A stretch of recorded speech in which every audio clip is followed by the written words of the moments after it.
Hello everyone, movies info tutorial YouTube channel पर आप सभी का स्वागत है। आज की इस वीडियो में मैं वंडर वुमन 1984 को हिंदी में एक्सप्लेन करूंगा, लेकिन वीडियो को स्टार्ट करने से पहले एक छोटी सी रिक्वेस्ट है कि अगर आपको ये एक्सप्लेनेशन वीडियो पसंद आती है तो चैनल को ज़रूर सब्सक्राइब कर दें। ये एक नया यूट्यूब चैनल है, इसलिए सब्सक्राइबर्स की बहुत ज़्यादा ज़रूरत है। तो बिना टाइम वेस्ट के चलिए इस मूवी की मेन स्टोरी लाइन पर आते हैं।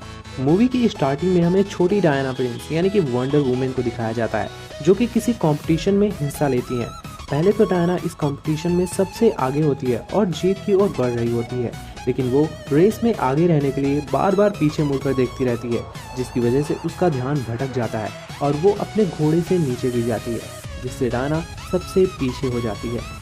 तभी डायना को एक शॉर्टकट दिखता है और वो इस शॉर्टकट से आगे बढ़ने लगती है, जिससे एक बार फिर से वो सभी कॉम्पिटिटर्स से आगे निकल जाती है। लेकिन इसी चक्कर में वो लास्ट चेक पॉइंट को स्किप कर देती है और जब डायना इस कंपटीशन को जीतने ही वाली होती है तो उसकी आंट उसे रोक लेती है। वो कहती है कि तुमने चीटिंग की है, चीटिंग करना बुरी बात है और जीतना ही सबसे बड़ी बात नहीं होती है। डायना की माँ हिप्पोलिटा भी उसे बहुत समझाती हैं। वो डायना को महान योद्धा एस्टीरिया के बारे में बताती हैं। वो कहती है कि एस्टीरिया भी एक दिन में महान नहीं बनी थी, उनके निडर कारनामों ने उन्हें महान बना दिया और एक दिन तुम भी एक महान योद्धा बनोगी। और अब टाइम मूव होता है ईयर 1984 में, जहाँ पर एक मॉल दिखाया जाता है और उस मॉल में कुछ लुटेरे रॉबरी करने के लिए आते हैं, लेकिन तभी वहाँ पर वंडर वुमन आकर उन सबको रोक लेती। बाद में पता चलता है कि उस मॉल में ब्लैक मार्केटिंग का काम भी चलता था। वो चोरी की चीज़ों को बेचते थे, साथ ही वो पुरानी चीज़ों यानी कि एंटीक्विटीज़ की भी ब्लैक मार्केटिंग करते थे। अगले दिन बारबरा मिनर्वा को दिखाया जाता है, जो कि डायना के साथ एक म्यूजियम में काम करती है। बारबरा काफ़ी ज़्यादा इनसिक्योर लड़की होती है और कोई भी उसे पसंद नहीं करता, कोई भी उससे बात नहीं करना चाहता। लेकिन जब डायना की मुलाकात बारबरा से होती है तो बारबरा डायना के अच्छे व्यवहार से काफ़ी ज़्यादा प्रभावित होती है। बारबरा डायना को बताती है कि वो जियोलॉजी, जीमोलॉजी, लेथोलॉजी और पार्ट टाइम क्रिप्टोजूलॉजिस्ट है। इस बात से डायना काफ़ी ज़्यादा सरप्राइज होती है। ये दोनों आपस में बातें कर ही रहे होते हैं कि तभी वहाँ पर कैरल नाम की एक लड़की आती है। वो बारबरा से कहती है कि आज FBI तुम्हें कुछ पुरानी चीज़ों के आर्टिफैक्ट्स भेजेगी, तुम्हें इन आर्टिफैक्ट्स की जांच करनी है। दरअसल ये वही आर्टिफैक्ट्स होते हैं जिन्हें डायना ने मॉल में चोरों से बचाया था। बारबरा उन आर्टिफैक्ट्स की जांच करती है, उसके साथ डायना भी होती है। इन दोनों को एक पत्थर दिखता है जिस पर लैटिन भाषा में ये लिखा होता है कि वस्तु धर के मांगो वरदान, एक इच्छा करेगी समाधान। तभी एक वर्कर मजाक मजाक में इस पत्थर पर हाथ रखकर कहता है कि मुझे कॉफ़ी चाहिए, और थोड़ी देर बाद उसे कॉफ़ी मिल भी जाती है। इस बात से डायना और बारबरा काफ़ी ज़्यादा सरप्राइज हो जाती हैं। दरअसल ये पत्थर एक ऐसा जादुई पत्थर है जो कि ख्वाहिशों को पूरा करता है, यानी कि ये पत्थर एक इच्छा पत्थर है, लेकिन ये इसके बदले में आपकी सबसे प्रिय चीज़ को छीन लेता है। डायना इस पत्थर को अपने हाथ में लेती है और वो मन ही मन में ये विश करती है कि उसका प्यार यानी स्टीव वापस आ जाए। इसके बाद डायना और बारबरा दोनों डिनर के लिए एक साथ जाती हैं। ये दोनों साथ में बहुत बातें करती हैं। बारबरा डायना से पूछती है कि क्या तुम्हारा कोई बॉयफ्रेंड है, तो वहीं पर डायना उसे बताती है कि था कोई, पर अब वो इस दुनिया में नहीं है। इसके बाद जब बारबरा अपने ऑफिस जा रही होती है तो एक शराबी आदमी उससे बदतमीजी करता है, लेकिन तभी वहाँ पर डायना आ जाती है। वो उस शराबी को एक जोर से पंच मारती है, जिससे वो काफ़ी ज़्यादा दूर जा गिरता है। बारबरा इसे देखकर काफ़ी ज़्यादा हैरान होती है। वो डायना से पूछती है कि आखिर तुमने ये कैसे किया। डायना उसे बताती है कि उसका जोर उसी पर इस्तेमाल किया, ये ज़्यादा मुश्किल नहीं है, मैं तुम्हें भी ये सिखा दूंगी। हालांकि डायना उसे ये नहीं बताती है कि वो ही वंडर वुमन है। डायना बारबरा से कहती है कि घर जाओ, और ये कहकर वो यहाँ से चली जाती है। लेकिन बारबरा घर नहीं जाती, वो सीधा अपने ऑफिस जाती है और उस पत्थर पर हाथ रखकर कहती है कि मैं चाहती हूँ कि मैं डायना जैसी बन जाऊँ। अगली सुबह जब बारबरा अपने ऑफिस जाती है तो सभी लोग उससे काफ़ी अच्छे से बात करते हैं। बारबरा इस बात से काफ़ी खुश होती है। तभी कैरल वहाँ आती है।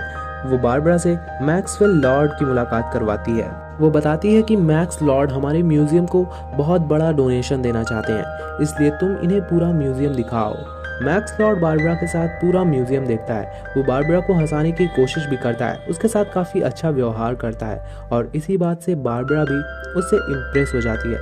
हालांकि मैक्स लॉर्ड एक धोखेबाज है और वो ये सब उस इच्छा पत्थर को पाने के लिए कर रहा होता है, क्योंकि वो जानता है कि वो इच्छा पत्थर बारबरा के पास ही है। थोड़ी देर बाद यहाँ पर डायना भी आ जाती है। बारबरा उसे बताती है कि मिस्टर लॉर्ड हमारे म्यूजियम को बहुत बड़ा डोनेशन देंगे और इसीलिए इन्होंने कल एक पार्टी रखी है। हालांकि डायना को मैक्स लॉर्ड पर डाउट होता है, पर वो कुछ नहीं बोलती और वो मैक्स लॉर्ड से जाने के लिए कहती है। आगे हमें दिखाया जाता है कि मैक्स लॉर्ड अपने ऑफिस जाता है, जहां उसका एक छोटा सा बेटा एलिस्टर भी होता है। यहाँ पर हमें पता चलता है कि मैक्स लॉर्ड ने काफ़ी जगह पेट्रोल निकालने का प्लान बनाया था, लेकिन वहाँ उसे पेट्रोल नहीं मिलता और इसी बात से उसके सभी इन्वेस्टर्स काफ़ी ज़्यादा नाराज़ हो जाते हैं और वो उसे 2 दिन की मोहलत देते हैं उनके सारे पैसे लौटाने के लिए। दूसरी तरफ डायना म्यूजियम में उसी पत्थर को ढूंढने लगती है, लेकिन उसे वो पत्थर नहीं मिलता, जिससे उसे लगता है कि मैक्स लॉर्ड ही उस पत्थर को ले गया होगा और इसीलिए वो उसकी पार्टी में जाने का डिसाइड करती है। बारबरा भी उस पार्टी में जाती है। बारबरा को देखकर मैक्स लॉर्ड उससे फ्लर्टिंग करने लगता है, लेकिन बारबरा उसकी फ्लर्टिंग में फंस जाती है और वो बारबरा के साथ उसके ऑफिस जाता है और मौके का फायदा उठाकर उस इच्छा पत्थर को चुरा लेता है। दूसरी तरफ डायना उसी पार्टी में होती है। तभी एक आदमी उसे पुकारता है। डायना उसे कहती है कि मैं तुम्हें नहीं जानती, मुझे फॉलो मत करो। तभी वो आदमी डायना को स्टीव की एक वॉच देता है और थोड़ी ही देर बाद वो आदमी स्टीव में बदल जाता है। डायना स्टीव को देखकर काफ़ी ज़्यादा खुश होती है और वो उसके साथ बाहर घूमने जाती है। दरअसल डायना ने उस पत्थर से स्टीव को मांगा था और इसीलिए स्टीव की सोल किसी दूसरे इंसान के अंदर आ गई। दूसरी तरफ मैक्स उस पत्थर से एक विश मांगता है। वो कहता है कि मैं चाहता हूँ कि मैं एक जीता जागता इच्छा पत्थर बन जाऊँ। उसकी ये विश पूरी हो जाती है और वो ओरिजिनल इच्छा पत्थर रेत बन जाता है। अब अगर कोई मैक्स को छूकर कोई विश मांगेगा तो वो विश पूरी हो जाएगी, क्योंकि मैक्स खुद ही जीता जागता पत्थर बन चुका है। मैक्स के पास पावर्स आने के बाद वो एक एक करके अपने सभी इन्वेस्टर्स को अपने रास्ते से हटा देता है और वो अपने बिजनेस को सक्सेसफुल बनाता है। वहीं दूसरी तरफ डायना स्टीव को उस पत्थर के बारे में बताती है और अब ये दोनों वहां से उसी इच्छा पत्थर को ढूंढने के लिए निकल जाते हैं। इन दोनों को बारबरा से ये पता चलता है कि वो इच्छा पत्थर मैक्स लॉर्ड ने चुरा लिया है। स्टीव और डायना मैक्स लॉर्ड के ऑफिस पहुंचते हैं, जहां इन्हें पता चलता है कि मैक्स लॉर्ड काफ़ी दिनों से उस इच्छा पत्थर को ढूंढने की कोशिश कर रहा था। साथ ही इन्हें ये भी पता चलता है कि मैक्स लॉर्ड बिजनेस के सिलसिले में कायरो चला गया है और इसीलिए स्टीव और डायना कायरो जाने का डिसाइड करते हैं। स्टीव को पहले से ही प्लेन उड़ाना आता था, इसलिए डायना और स्टीव एक प्लेन चुराकर कायरो जाने लगते हैं। डायना अपनी मैजिकल पावर्स से प्लेन को इनविजिबल कर देती है ताकि कोई भी उनका पीछा न कर सके।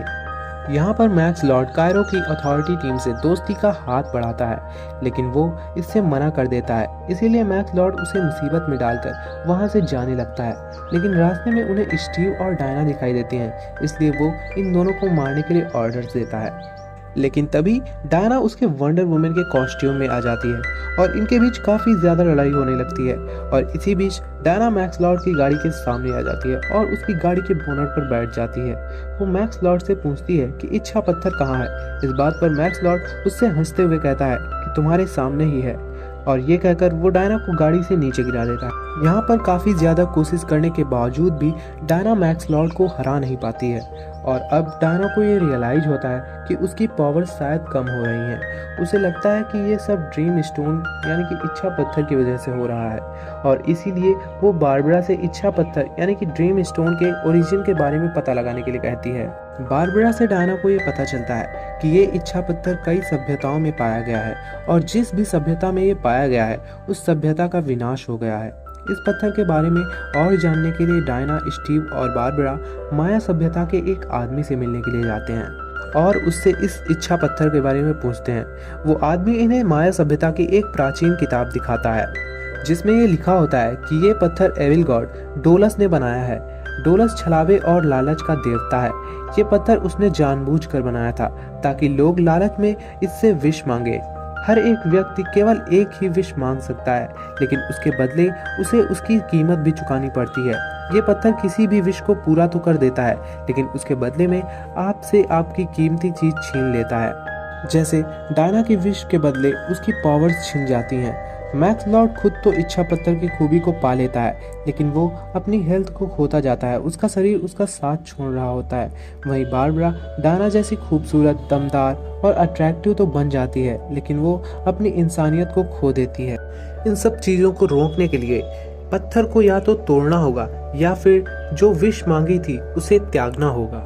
मैक्स लॉर्ड पूरे शहर में झगड़े शुरू करवाता है। वो व्हाइट हाउस में जाकर प्रेसिडेंट को न्यूक्लियर पावर का लालच देकर खुद प्रेसिडेंट बन जाता है। वो पूरे देश में सभी प्रकार के टैक्सेस और लॉज को खत्म कर देता है, जिसके कारण पूरे देश में हाहाकार मच जाती है।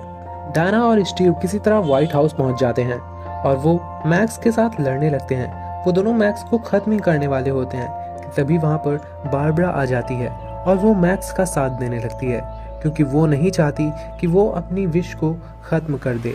हालांकि बारबरा डायना जैसी खूबसूरत बनने की विश मांगती है, पर वो नहीं जानती थी कि डायना ही वंडर वुमेन है, इसीलिए डायना की पावर्स अब उसके पास भी आ जाती हैं।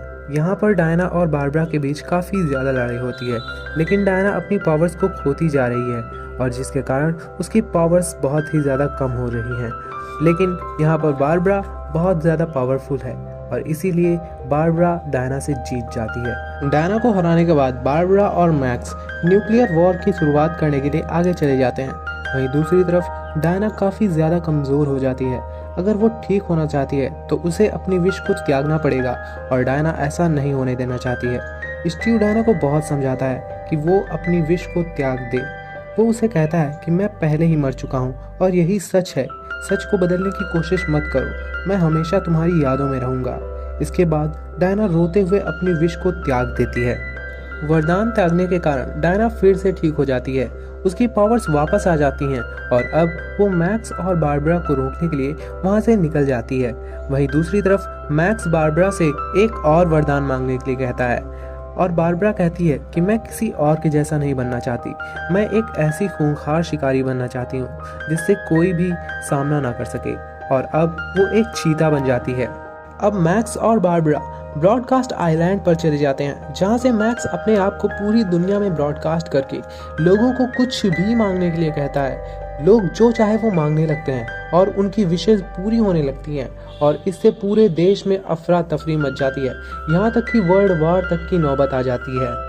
दूसरी तरफ डायना अपने घर वापस जाती है और अमेज़न की ग्रेट वॉरियर एस्ट्रिया का सूट लेती है, जो कि काफ़ी ज़्यादा स्ट्रॉन्ग आर्मर था। इसके बाद डायना ब्रॉडकास्ट आइलैंड पहुंचती है, जहां पर वो बारबरा को देखती है, जो कि अब पूरी तरह एक खूंखार जानवर बन चुकी है। इन दोनों के बीच काफ़ी ज़्यादा फाइट होती है, लेकिन डायना ने अपना वरदान त्याग दिया था, इसीलिए वो अब अपनी पूरी पावर्स का यूज़ कर सकती है। वो बारबरा को पानी में एक इलेक्ट्रिक शॉक देती है, जिससे बारबरा कमज़ोर हो जाती है। इसके बाद डायना मैक्स को मारने के लिए आगे बढ़ती है, लेकिन वो मैक्स तक नहीं पहुंच पाती है, क्योंकि मैक्स सभी को वरदान तो देता है लेकिन उनकी ऊर्जा खुद ले लेता है, जिससे उसके चारों ओर एयर की एक शील्ड बन जाती है और डायना उसके अंदर एंटर नहीं कर पाती है। लेकिन डायना यहाँ पर अपनी जादुई रस्सी से लोगों से कम्युनिकेट होती है। वो सबसे कहती है कि ये दुनिया जैसी भी थी खूबसूरत थी, यहाँ सब कुछ पाना मुश्किल है, जितना मिला है हमें उसी में खुश रहना चाहिए और यही सच है और ये सच हमें सुकून देगा। सच हर मर्ज की दवा होती है, क्योंकि सच से बढ़कर कुछ नहीं। वो सभी लोगों से वरदान त्यागने के लिए कहती है। वो कहती है कि अगर इस दुनिया को बचाना चाहते हो तो सारे वरदान त्याग दो। सभी लोग उसकी बात को सुनते हैं और उन्हें ये रियलाइज होता है कि वो गलत कर रहे हैं और इसीलिए वो सभी वरदान त्यागने लगते हैं। तभी मैक्स डायना पर हमला कर देता है, लेकिन डायना अपनी मैजिकल रस्सी से उसे उसके बेटे के विजन्स दिखाती है। मैक्स देखता है कि उसका बेटा अनाथों के जैसी सड़क पर घूम रहा है, जिससे वो काफ़ी ज़्यादा परेशान हो जाता है और उसे लगता है कि वो गलत कर रहा है। वो अपना वरदान त्याग देता है, जिससे सब कुछ पहले जैसा होने लगता है। रूस और अमेरिका के बीच जो वॉर होने वाली थी वो भी ख़त्म हो जाती है। मैक्स अपने बेटे को पाकर काफ़ी ज़्यादा खुश होता है। बारबरा भी नॉर्मल दिखती है, जिससे हमें ये पता चलता है कि शायद उसने भी अपना वरदान त्याग दिया है। और अब हमें दिखाया जाता है कि पूरे देश में शांति है और सब क्रिसमस की तैयारी कर रहे होते हैं। डायना की मुलाकात उसी आदमी से होती है जिसके अंदर स्टीव की आत्मा आ गई थी और इसी के साथ ये मूवी यहीं पर खत्म हो जाती है। इसके पोस्ट क्रेडिट सीन में हमें एस्ट्रिया को दिखाया जाता है, जिससे हमें ये पता चलता है कि अमेज़न की ग्रेट वॉरियर एस्ट्रिया अब भी जिंदा है। और इसी के साथ फाइनली ये मूवी यहीं पर ख़त्म हो जाती है। अगर आपको ये एक्सप्लेनेशन वीडियो अच्छी लगी हो तो प्लीज़ वीडियो को लाइक और शेयर ज़रूर करें, और अगर चैनल पर नए हैं तो प्लीज़ चैनल को सब्सक्राइब ज़रूर कर दें। Thanks for watching.